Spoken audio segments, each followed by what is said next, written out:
Good morning business breakfast షోకి స్వాగతం. ఒక మార్పుకు నాంది పలుకుతున్న రోజు ఇది.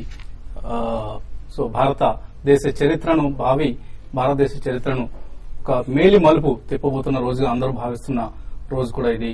కొత్త ప్రభుత్వం, కొత్త ఆశలు, గంపెడ ఆశలతో దేశ ప్రజలు మోడీ సర్కార్ పట్ల ఉన్న అంచనాలతో ఎదురు చూస్తున్న సమయం ఇది. So minimum government, maximum governance, ఈ నినాదంతో ముందుకు వస్తున్నారు నరేంద్ర భాయ్ మోడీ, భారత భావి ప్రధాని, కొత్త ప్రధాని. స్మార్ట్ గవర్నెన్స్ కు ప్రాధాన్యం ఇస్తానంటూ ఆయన చెప్తున్న మాటలు దేశ ప్రజల్లో కోటి ఆశలు రేకెత్తిస్తున్నాయి. సో ఈ నేపథ్యంలో స్టాక్ మార్కెట్స్ కూడా ఆయనకు ఒక రౌజింగ్ వెల్కమ్ ఇవ్వబోతున్నాయి. ఒక ప్రారంభంలోనే గుడ్ ఓపెనింగ్ కు మార్కెట్స్ సిద్దమవుతున్నాయి. లాస్ట్ వీక్ కూడా మనం చూసాం, నిఫ్టీ సుమారుగా 2.3% పెరిగింది. అండ్ లార్జ్ క్యాప్స్ కంటే కూడా మిడ్ క్యాప్స్ అవుట్ పెర్ఫార్మ్ చేశాయి. స్మాల్ క్యాప్స్ ఫర్ ఇన్స్టెన్స్ చూస్తే 17% పెరిగింది స్మాల్ క్యాప్ ఇండెక్స్. అలాగే మిడ్ క్యాప్ ఇండెక్స్ 10.2% పెరిగింది. సో లెఫ్ట్ అవుట్ ఫీలింగ్ తో ఎవరైతే ఉన్నారో ఇటు హెచ్ఎన్ఐస్, రిటైల్ ఇన్వెస్టర్స్, వీళ్ళందరూ కూడా మార్కెట్ లో అగ్రెసివ్ గా వచ్చి లార్జ్ క్యాప్స్ లో ఇప్పటికే ర్యాలీ బాగా వచ్చింది కదా, ఇక mid cap, small caps participate చేస్తాయన్న ఆశలతో ఆ స్టాక్స్ ను కొనటం మనం చూస్తున్నాం. ఎందుకంటే ఎఫ్ఐఐ ఫిగర్ మనం గమనిస్తే లాస్ట్ ఫ్రైడే నిఫ్టీ 90 పాయింట్స్ పెరిగినా కూడా కేవలం 417 కోట్ల రూపాయల వర్త్ స్టాక్స్ మాత్రమే కొన్నారు. అంటే వెయిట్ అండ్ వాచ్ మూడ్ లో ఉన్నారు. నరేంద్ర మోడీ ప్రభుత్వం ఏ షేప్ తీసుకుంటుంది, ఎటువంటి విధానాలు అవలంబిస్తుంది, ఈ అంశాలన్నీ గమనించే ముందు కొంత వెయిట్ అండ్ వాచ్ మూడ్ లో ఉన్నారు. ఎందుకంటే ఇంతకు ముందు వరకు కూడా బాగా అగ్రెసివ్ గా మోడీ సర్కార్ వస్తుంది అన్న అంచనాలతో ఇన్వెస్ట్ చేసిన ఎఫ్ఐఎస్ ఇప్పుడు మోడీ సర్కార్ ఎటువంటి విధానాలు అవలంబించబోతోంది, ఎటువంటి సంస్కరణలను భారత ప్రజలకు అందించబోతోంది, వరల్డ్ ఎకానమీలో ఒక ప్రామినెంట్ ఎకానమీగా ఎదిగేందుకు మోడీ సర్కార్ ఎటువంటి చర్యలు తీసుకుంటుంది, ఈ అంశాలన్నింటినీ చాలా నిశ్చితంగా గమనించే ఉద్దేశంతో ఉన్నారు. అందుకనే ఎఫ్ఐఐ ఇన్వెస్ట్మెంట్స్ ఈ మధ్యకాలంలో కొద్ది రోజులైతే నెట్ సెల్లర్స్ గా కూడా ఉన్నారు. అండ్ లాస్ట్ ఫ్యూ సెషన్స్ గా కొద్దిగా మాత్రమే కొంటూ వస్తున్నారు. నామినల్ బయింగ్ మాత్రమే జరుగుతుంది. సో మినిస్ట్రీ ఫార్మేషన్ కీలకం కాబోతోంది. ఇవాళ సాయంత్రం 6 గంటలకు రాష్ట్రపతి భవన్ లో ప్రమాణ స్వీకారం చేయబోతున్న మోడీ సర్కార్ కేబినెట్ ఏ విధంగా ఉండబోతోంది. ఫైనాన్స్ మినిస్టర్స్ లో ఇద్దరు అరుణ్లు, ఒక అరుణ్ జైట్లీనా లేకపోతే అరుణ్ షౌరీనా, ఈ అంశాన్ని గమనిస్తున్నాయి. అలాగే ఇతర పోర్ట్ఫోలియోస్ ఎవరికి ఇవ్వబోతున్నారు, కామర్స్ మినిస్ట్రీ ఎవరికి వస్తుంది, ఎక్స్టర్నల్ అఫైర్స్ మినిస్ట్రీ చాలా కీలకం కాబోతోంది, దీన్ని ఎవరికి ఇవ్వబోతున్నారు, ఇటువంటి అంశాలన్నింటినీ కూర్చి ఒక కేబినెట్ ఫార్మేషన్ ఎలా ఉంటుందన్న అంశానికి మార్కెట్స్ ప్రాధాన్యం ఇస్తున్నాయి. ప్రత్యేకించి ఎఫ్ఐఎస్ ప్రాధాన్యం ఇస్తున్నాయి. అలాగే ఈ 1-2 రోజులు మార్కెట్స్ కొంత రేంజ్ బౌండ్ గానే ఉండొచ్చు. పెద్దగా మనం యూఫోరిక్ మూవ్మెంట్స్ చూడకపోవచ్చు. ఆర్ ఒకవేళ ఎండ్ ఆఫ్ ది డే కనుక మొన్నట్లాగానే ఫ్రైడే లాగానే చాలా స్ట్రాంగ్ క్లోజింగ్ కనుక వస్తే, అండ్ ఇవాళ నైట్ యుఎస్ మార్కెట్స్ సెలవు తీసుకుంటున్నాయి. సో రేపటికి మనకు పెద్దగా గ్లోబల్ క్యూస్ అంటూ ఉండవు.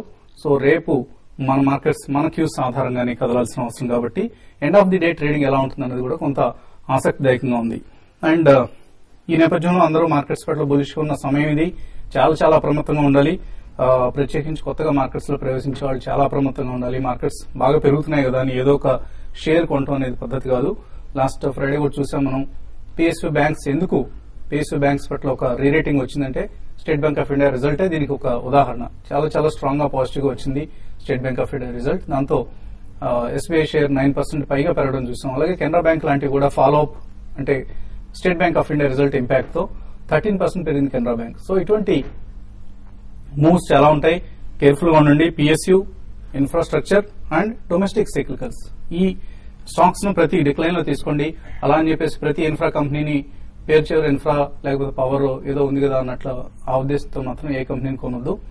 స్ట్రాంగ్ గా ఉన్నవి, రిజల్ట్స్ పాజిటివ్ గా వస్తున్నాయి. ఫర్ ఇన్స్టెన్స్ లాస్ట్ వీక్ మొన్న చూసాం సాటర్డే రోజు ల్యాంకో ఇన్ఫ్రా రిజల్ట్ డిసప్పాయింటింగ్ గా వచ్చింది. ఇంకా కంపెనీ కోలుకోవాల్సింది. కంపెనీ డెట్ రీస్ట్రక్చరింగ్ ప్రపోజల్ ఇంకా అమలుకు నోచుకోలేదు. సో ఈ అంశాలన్నీ నిర్ధారణ అయ్యి ఒక పాజిటివ్ దిశగా కదులుతోంది ఈ కంపెనీ అన్న నమ్మకం వచ్చిన తర్వాత కొనండి. Not just Lanco infra but any other infrastructure company. So blind గా మాత్రం కొనొద్దు దయచేసి. చాలా కేర్ఫుల్ గా ఉండాలి. మార్కెట్ లో లాభాలు రావటం ఎంత సులభం, నష్టాలు రావటం అంతకంటే సులభం ఇప్పుడున్న బులిష్ మార్కెట్స్ లో. జాగ్రత్తగా ఉండాలి. మార్కెట్స్ పరిస్థితి గురించి మాట్లాడేందుకు మనతో ముందుగా అనలిస్ట్ కుటుంబరావు ఢిల్లీ నుంచి సిద్ధంగా ఉన్నారు. సో కుటుంబరావు గారు, గుడ్ మార్నింగ్. హలో. ఓకే అండి, కుటుంబంలో కాల్ కట్ అయినట్లు కనిపిస్తుంది. మళ్ళీ ఆయన లైన్ లోకి తీసుకుందాం. ఆయన ఢిల్లీలో ఉన్నారు ప్రస్తుతం. మోడీ సర్కార్ ప్రమాణ స్వీకారానికి ఆయన కూడా అతిథిగా హాజరవుతున్నట్టుగా తెలుస్తుంది మనకి. సో సుందర్ గారు, ఎటువంటి పరిణామాలను మీరు గమనిస్తున్నారు? టెక్నికల్ గా మార్కెట్స్ ప్రస్తుతం ఎటువంటి దిశగా కదులుతున్నాయి అనుకుంటున్నారు? లాస్ట్ వీక్ మార్కెట్ క్లోజింగ్ చూస్తుంటే కనుక చాలా స్ట్రాంగ్ గా క్లోజ్ అయింది కాబట్టి కన్సాలిడేషన్ తర్వాత పైగా లాస్ట్ కపుల్ ఆఫ్ డేస్ గా చూస్తున్న ఒక రెసిస్టెన్స్ అయిన 7,300 కూడా అవలీలగా దాటింది కాబట్టి సో ఒక మైనర్ అప్ ట్రెండ్ వచ్చినట్టే ఫర్దర్ గా నవదేశ్ next major resistance next psychological barrier చూస్తే కనుక 7,500. బహుశా మార్కెట్ ఈ నెక్స్ట్ ఫ్యూ డేస్ లో ఈ లెవెల్ ని పరీక్షించే అవకాశం ఉంది. ఆ తర్వాత మార్కెట్ హై లెవెల్ లో కొంచెం కన్సాలిడేషన్ వచ్చే అవకాశం ఉంది. ఆ తర్వాత మీరు చెప్పినట్టుగానే కొంచెం ఎకనామిక్ డెవలప్మెంట్స్ కానీ ఫర్దర్ గా వచ్చే రిఫార్మ్ మూవ్మెంట్స్ కానీ పాలసీస్ బట్టి మార్కెట్ కదలాడే అవకాశం కనిపిస్తుంది. పైగా ఈ మార్కెట్ ఈ వారం చాలా కీలకం కూడా, ఎందుకంటే ప్రామినెంట్ మేజర్ కంపెనీస్ అన్ని కూడా ఈ వారంలో కొంచెం రిజల్ట్స్ అనౌన్స్ చేసే అవకాశం ఉంది. ఈ సిరీస్ లో ఇప్పటిదాకా 8% పెరిగింది నిఫ్టీ. ఇంకా కొంత అప్సైడ్ పొటెన్షియల్ ఉందనుకుంటున్నారు వచ్చే థర్స్డేలోగా. But last week market movement చూస్తే కనుక 7,500 దగ్గర కొంచెం ఒక మైనర్ టాప్ ఏర్పడింది. బహుశా ఈ వారం ఈ లెవెల్ ని పరీక్షించి అక్కడి నుంచి ఒక మైనర్ కరెక్షన్ తీసుకునే అవకాశం ఉంది. మైనర్ కరెక్షన్ అంటే మెయిన్ మార్కెట్ లోనే రావాల్సిన ఒక హెల్తీ మైనర్ కరెక్షన్ వస్తే తప్ప కానీ ఇమీడియట్ గా డౌన్వర్డ్ ఒక మేజర్ ఫాల్ వచ్చే సిగ్నల్ అయితే ఏమాత్రం మార్కెట్ లో కనిపించట్లేదు. మార్కెట్ టెక్నికల్ గా కొంచెం ఓవర్ బాట్ లో ఉంది కాబట్టి మార్కెట్ కొంచెం అడ్జస్ట్మెంట్ అనేది తప్పకుండా అవసరమే. ఆ అడ్జస్ట్మెంట్ అనేది బహుశా ఈ వారం ఒక మైనర్ టాప్ తర్వాత వచ్చే అవకాశం ఉంది. అనలిస్ట్ కుటుంబరావు గారు కూడా మనకు టెలిఫోన్ లైన్ లో సిద్ధంగా ఉన్నారు. కుటుంబరావు గారు, గుడ్ మార్నింగ్. గుడ్ మార్నింగ్ అండి. సో ఢిల్లీలో ఉన్నారు, ప్రత్యక్షంగా అక్కడి పరిణామాలను గమనిస్తున్నారు. మోడీ సర్కార్ ఏ విధంగా ఉండబోతోంది, మోడీ గవర్నమెంట్ కేబినెట్ ఫార్మేషన్ ఏ విధంగా ఉండబోతుందన్న అంచనాలు ఇప్పటికే మీకు కొంతవరకు తెలుసుంటాయి. ఎటువంటి సమాచారం ఉంది మీ దగ్గర? అంటే ఒక్కటండి, కేబినెట్ స్మాలర్ గా ఉంటుంది అనమాట, అది కన్ఫర్మ్డ్ అనమాట. ఎందుకంటే కేవలం 40 మంది మంత్రులతోటే చేస్తున్నారు. అది దాదాపు మోర్ దాన్ 50% యూపీఏ ప్రభుత్వంలో ఉన్న మినిస్టర్ల సంఖ్య కంటే కూడా తక్కువ. అయితే కొన్ని మినిస్టర్స్ కూడా క్లబ్ చేసే పాసిబిలిటీ ఉందన్నమాట. లైక్ సర్ఫేస్ ట్రాన్స్పోర్ట్ లో షిప్పింగ్, ఇట్లా ఇతర రవాణాకి సంబంధించిన శాఖల్ని కలిపేయటం ఇట్లానమాట. కాబట్టి ఓవరాల్ గా ఇది ఒక కొత్త ఎక్స్పెరిమెంట్ కూడా కావచ్చు కేబినెట్ ఫార్మేషన్ లో. కాబట్టి మార్కెట్స్ కూడా చాలా కీన్ గా అబ్జర్వ్ చేస్తున్నాయి అనమాట. అయితే ఆర్థిక మంత్రి ఎవరవుతారు అనేది మెయిన్ మార్కెట్ కన్సర్న్. అయితే ఇప్పుడు ఉన్న పేరులో మాత్రం అరుణ్ జైట్లీ గారు కానీ సుశీల్ మోడీ గారు కానీ కావచ్చు అని చెప్పేసి అని అనుకుంటున్నారు. ఇంతవరకు ఇక్కడ శాఖలు ఎవరు ఛేదిస్తున్నారు అనేది మాత్రం ఏమాత్రం బయటికి తెలియట్లేదండి. బట్ మార్కెట్స్ మాత్రం ఓవరాల్ గా పాజిటివ్ గానే రిసీవ్ చేసుకుంటున్నాయి. ఎందుకంటే ఫారెన్ పాలసీలో ఫస్ట్ మేజర్ స్టెప్ అనమాట. సార్క్ అధిపతులందరినీ కూడా అనమాట ఇన్వైట్ చేయటం, అందులో చాలా మంది యాక్సెప్ట్ చేసి ఇప్పుడు స్వేరింగ్ ఇన్ సెరమనీ అటెండ్ అవడం తోటి ఫారెన్ పాలసీ స్టేబుల్ గా ఉంటే కనుక ఎకానమీ కూడా చాలా మంచిది. జీడీపీ పైన కాన్సన్ట్రేట్ చేయొచ్చు, గ్రోత్ పైన కాన్సన్ట్రేట్ చేయొచ్చు, డెవలప్మెంట్ పైన కాన్సన్ట్రేట్ చేయొచ్చు. ఎందుకంటే వేరే ఈ టెన్షన్స్ లేకుండా, బార్డర్ టెన్షన్స్ లేకుండా. కాబట్టి ఓవరాల్ ఎక్స్పెక్టేషన్స్ అయితే చాలా హై ఉన్నాయండి. అలాగే మన రాష్ట్రానికి సంబంధించి ఒకటే మినిస్ట్రీ అంటున్నారు, ఒక అశోక్ గజపతిరాజు గారు ఒక్కడికే రావచ్చు అంటున్నారు. ఎంతవరకు ఒకటే అవ్వచ్చండి. ఎందుకంటే అది ఒక్క మన రాష్ట్రానికనే కాదు, ఈవెన్ మహారాష్ట్ర శివసేనకు కూడా ఒకటే అంటున్నారు. ఎందుకంటే ఈసారి చేస్తున్న ఎక్స్పెరిమెంట్ లో కేవలం 40 మినిస్టర్లే ఉంటారు కాబట్టి, అండ్ ఆంధ్రప్రదేశ్ నుంచి బీజేపీ నుంచి 2 మంత్రులు ఉండబోతున్నారు కాబట్టి, లైక్ వెంకయ్య నాయుడు గారు, దత్తాత్రేయ గారు, తెలుగుదేశానికి ఒకటే ఛాన్స్ ఇమీడియట్ గా ఉంది. అయితే తర్వాత సంఖ్య పెరిగే పాసిబిలిటీ ఉంది. ఎందుకంటే ఎక్స్పాన్షన్ అనేది కూడా విత్ ఇన్ 12 to 16 months అవ్వచ్చు అని చెప్పేసి అని అనుకుంటున్నాం. ఎందుకంటే ఎకానమీ సైజు పెరిగింది కాబట్టి ఇంత స్మాల్ మినిస్ట్రీ తోటి ఎఫెక్టివ్ గా రన్ చేయగలుగుతారా అనేది స్లైట్ అనుమానాలు అయితే ఉన్నాయండి. సో మార్కెట్ పరంగా చూస్తే ఇవాళ పాజిటివ్ ఓపెనింగ్ కోసం సిద్దమవుతున్నాయి markets. Maybe end of the day మరికొంత యాక్షన్ ఉండే అవకాశం కనిపిస్తుంది. ఈ నేపథ్యంలో ఎటువంటి స్ట్రాటజీని ఫాలో కావాలి ఇన్వెస్టర్స్ కావచ్చు, ట్రేడర్స్ కావచ్చు? ఖచ్చితంగానండి. ఎందుకంటే శుక్రవారం నాడు మనం చూసాం ఎట్లయితే కనుక బ్యాంక్ స్టాక్స్ అనమాట లీడ్ చేసి, ఎస్పెషల్లీ పిఎస్యూ బ్యాంక్స్ అనమాట, కెనరా బ్యాంక్ అవనండి, ఇటు బ్యాంక్ ఆఫ్ ఇండియా అవనండి, చాలా స్టాక్స్ అనమాట 7 to 15% పెరగటం, దాంతో తిరిగి రీన్యూడ్ బయింగ్ ఇంట్రెస్ట్ బ్యాంక్స్ లో లెడ్ బై స్టేట్ బ్యాంక్ రావటం చాలా పాజిటివ్ అనమాట మార్కెట్స్ కి.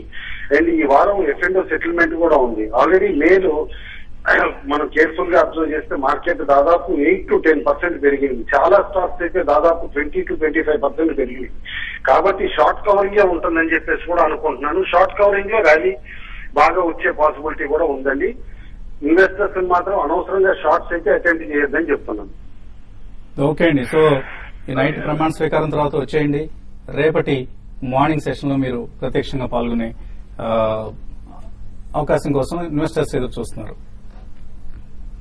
సో ఎటువంటి ట్రేడర్స్ ఎటువంటి సలహా ఇస్తారు? మార్నింగ్ ఓపెనింగ్ ట్రేడ్ లో ఎటువంటి పొజిషన్స్ తీసుకోవచ్చు? ఓపెనింగ్ ట్రేడ్ లో లాంగ్ పొజిషన్స్ సజెస్ట్ చేస్తాను. అంటే మార్కెట్స్ మనం చూసాం ఒక 3-4 రోజుల తర్వాత కన్సాలిడేషన్ తర్వాత మళ్ళీ లాస్ట్ ట్రేడింగ్ సెషన్ లో ఎస్బీఐ మంచి రిజల్ట్ అనౌన్స్ చేయడంతో ఓవరాల్ బ్యాంక్ నిఫ్టీ లీడ్ చేసి నిఫ్టీని మళ్ళీ ఒక 100 పాయింట్స్ ర్యాలీ వరకు తీసుకెళ్లింది. కాబట్టి ఇప్పుడు ఏంటంటే ఒక మార్కెట్ లో ఒక అప్ ట్రెండ్ అనేది కొనసాగుతుంది. ఈ సిరీస్ వరకు నెక్స్ట్ 4 రోజుల వరకు మార్కెట్ లో ఇదే అప్ ట్రెండ్ అనేది కొనసాగొచ్చు. బట్ మధ్యలో ఒక ఇంట్రాడే మాత్రం కొంచెం హయ్యర్ లెవెల్స్ నుంచి మార్కెట్ లో కరెక్షన్ అనేది చూస్తున్నాం. కొన్ని గత వారంలో అంటే హయ్యర్ లెవెల్ నుంచి స్టాక్ ఒక 100 రూపీస్ ఉన్న స్టాక్ మళ్ళీ 97 ఆ లెవెల్ కి రావడం, మళ్ళీ అక్కడి నుంచి పెరగడం చూస్తున్నాం. కాబట్టి ఏంటంటే కొంచెం ఇంటర్నల్ ట్రేడర్స్ మాత్రం కొంచెం కాషియస్ గా ఉండి బయింగ్ పొజిషన్ తీసుకునే ముందు కొంచెం ఒక స్టాక్ ఇమీడియట్ పెరుగుతున్న టైం స్పాట్ వచ్చి పెరుగుతున్న టైంలో కాకుండా కొంచెం కూల్ గా ఉన్నప్పుడు పొజిషన్ తీసుకోమని సజెస్ట్ చేస్తాను. ఎందుకంటే ఇంటర్డేలో వోల్టాలిటీ అనేది లాస్ట్ ఒక 1 వీక్ 10 డేస్ కి బాగా పెరగడం చూసాము. కాబట్టి అది ట్రెండ్ ఉండొచ్చు.